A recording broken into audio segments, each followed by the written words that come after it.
नमस्ते और स्वागत है। एक अचीवमेंट जो शायद दुनिया में पहली बार हो रहा था। नवंबर 7, 2024 को इसरो ने कुछ ऐसा डेमोन्स्ट्रेट किया जो हर स्पेस लविंग इंडियन को प्राउड करना चाहिए। और अगर आप स्पेस, रॉकेट्स और इंडिया के टेक्नोलॉजिकल एडवांसमेंट में इंटरेस्टेड हैं, तो ये वीडियो आपके लिए डेफिनेटली देखने लायक है।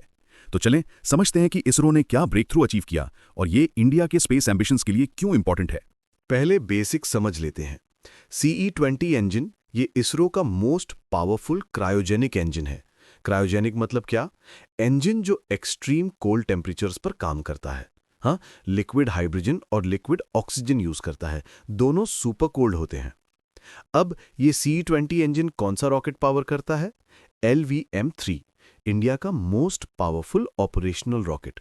इसको LVM-3 कहते हैं, लेकिन लोगों ने इसको बाहुबली ऑफ इंडियन रॉकेट्स भी कहा है, क्योंकि ये बहुत पावरफुल है। CE-20 इंजन LVM-3 के अपर स्टेज में लगा होता है और ये रॉकेट हैवी सैटेलाइट्स और डीप स्पेस मिशंस के लिए यूज होता है। इसको चंद्रयान मिशंस में भी यूज हुआ था। अब ट्रेडिशनली CE-20 इंजन को स्टार्ट करने के लिए क्या करना पड़ता था? एक ऑक्सिलरी स्टार्टअप सिस्टम यूज करना पड़ता था। एक स्टोर्ड गैस बॉटल जिसमें प्री प्रेशराइज्ड गैस होता था। ये गैस इंजन के टर्बो पंप्स को किक स्टार्ट करता था। सिंपल कॉन्सेप्ट था, लेकिन इसका एक बड़ा लिमिटेशन था जो इसरो को फ्यूचर मिशंस में प्रॉब्लम क्रिएट कर रहा था। अब समझते हैं कि प्रॉब्लम क्या था। मान लो आपको एक रॉकेट को डिजाइन करना है जो मल्टीपल टाइम्स ऑर्बिट चेंज करे, मल्टीपल सैटेलाइट्स डिप्लॉय करे या फिर डीप स्पेस में जाना है।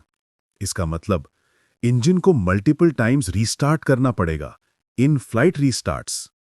अब जब भी आप इंजन रीस्टार्ट करते हो, आपको एक और स्टार्टअप गैस बॉटल लगाना पड़ता था। एक रीस्टार्ट एक बॉटल, दो रीस्टार्ट दो बॉटल्स, तीन रीस्टार्ट्स तीन बॉटल्स। समझते हो ना?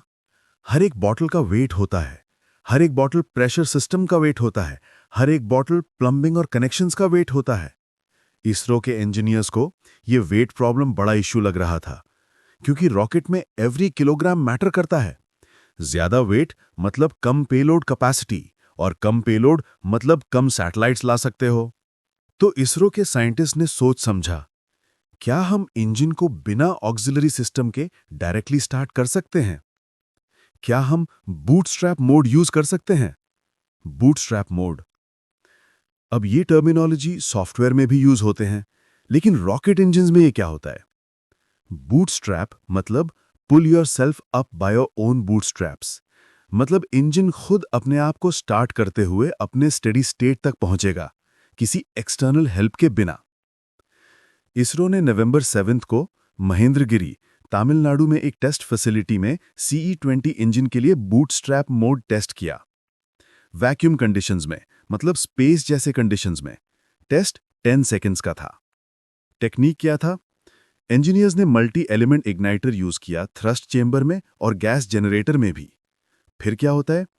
थ्रस्ट चेंबर को इग्नाइट किया जाता है, फिर गैस जनरेटर को टैंक हेड कंडीशंस के अंडर इग्नाइट किया जाता है, और फिर magic, turbo pumps automatically start हो जाते हैं बिना किसी एक्सटर्नल स्टोर्ड गैस सिस्टम के, प्योर इंजन इंटरनल प्रोसेसेस से।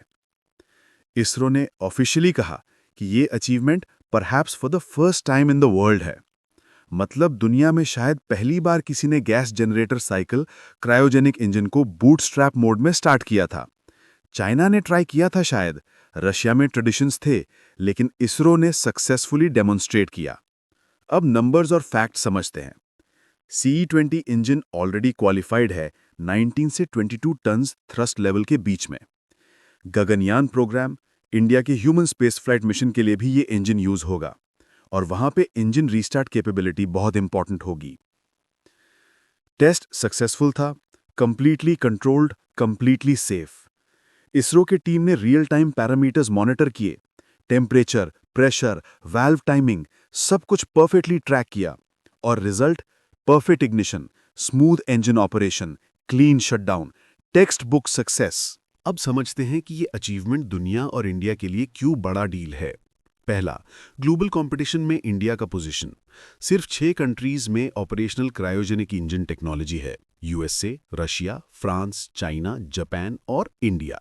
और अब इंडिया ने एक ऐसा कैपेबिलिटी डेवलप किया जो मे बी उनमें से किसी ने भी पहले सक्सेसफुली डेमोन्स्ट्रेट नहीं किया था। ये इंडिया को टेक्नोलॉजिकल लीडरशिप देता है। दूसरा, कॉमर्शियल एडवांटेज। स्पेस मार्केट में कंपटीशन बहुत ज्यादा है। Private companies, government agencies, everyone चाह रहे हैं efficient rockets.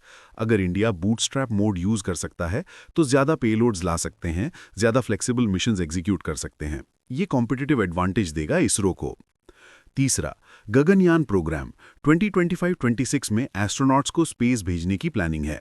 In flight engine रीस्टार्ट्स के लिए बूटस्ट्रैप मोड कैपेबिलिटी बहुत इंपॉर्टेंट होगी सेफ्टी और रिलायबिलिटी के लिए। चौथा, deep space exploration.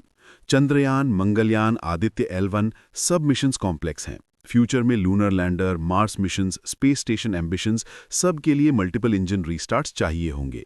Bootstrap mode से ये पॉसिबल होगा। डिटेल्ड बेनिफिट समझते हैं कि CE-20 इंजन का बूटस्ट्रैप मोड कैपेबिलिटी इंडिया और स्पेस प्रोग्राम के लिए क्यों रेवोल्यूशनरी है। Benefit number 1, increased payload capacity. बिना स्टोर्ड गैस बॉटल्स के रॉकेट का वेट कम होगा। ज्यादा पेलोड कैपेसिटी मतलब ज्यादा सैटेलाइट्स, ज्यादा इंस्ट्रूमेंट्स, ज्यादा कार्गो स्पेस में ले जा सकते हो। Direct economic benefit. Benefit number 2, multi orbit mission flexibility. अब इंजन को इन फ्लाइट में मल्टीपल टाइम्स रीस्टार्ट कर सकते हो विदाउट एक्स्ट्रा हार्डवेयर। मतलब एक सिंगल लॉन्च से मल्टीपल ऑर्बिट्स अचीव कर सकते हो, मल्टीपल सैटेलाइट्स डिप्लॉय कर सकते हो डिफरेंट ऑल्टीट्यूड्स पर। मिशन फ्लेक्सिबिलिटी बिल्कुल न्यू लेवल पर। Benefit number 3, cost efficiency. हर रीस्टार्ट सिस्टम जो रिमूव होता है ये डिजाइन सिंप्लिसिटी लाता है। मैन्युफैक्चरिंग कॉस्ट कम होता है, लॉन्च कॉस्ट कम होता है। लॉन्ग टर्म में इसरो और कस्टमर्स दोनों को बेनिफिट होगा। Benefit number 4, Gaganyaan program readiness. Human space flight में रिलायबिलिटी पैरामाउंट है। बूटस्ट्रैप मोड बीइंग सिंपलर और self reliant actually more reliable होता है क्योंकि इसमें कम कंपोनेंट्स हैं। एस्ट्रोनॉट्स को स्पेस पर भेजने के लिए ये कैपेबिलिटी क्रूशियल है। Benefit number 5, deep space ambitions. Luna missions, mars missions, space station plans सबके लिए इंजन रीस्टार्ट्स इनेविटेबल हैं। बूटस्ट्रैप मोड से ये सब टेक्निकली फीजिबल और एफिशिएंट होगा। Benefit number 6, global competitiveness. ISRO अब एक कैपेबिलिटी शोकेस कर रहा है जो कॉम्पिटिटर्स में से किसी के पास भी नहीं है। स्पेस लॉन्च सर्विसेज में इंडिया को डिफरेंशिएशन मिलेगा। कमर्शियल स्पेस मार्केट में इंडिया अहेड रहेगा। Benefit number 7, technological self reliance. India अपनी टेक्नोलॉजी पे डिपेंडेंट था, अब बूटस्ट्रैप मोड से इंडिया पूरी तरह सेल्फ सफिशिएंट होता जा रहा है। स्पेस सेक्टर में आत्मनिर्भर भारत रियल थिंग हो रहा है। Benefit number 8, future ready infrastructure. ये अचीवमेंट शो करता है कि इसरो फ्यूचर के लिए प्रिपेयर्ड है। Next generation rockets, reusable rockets, space planes सब में बूटस्ट्रैप मोड टेक्नोलॉजी यूज हो सकता है।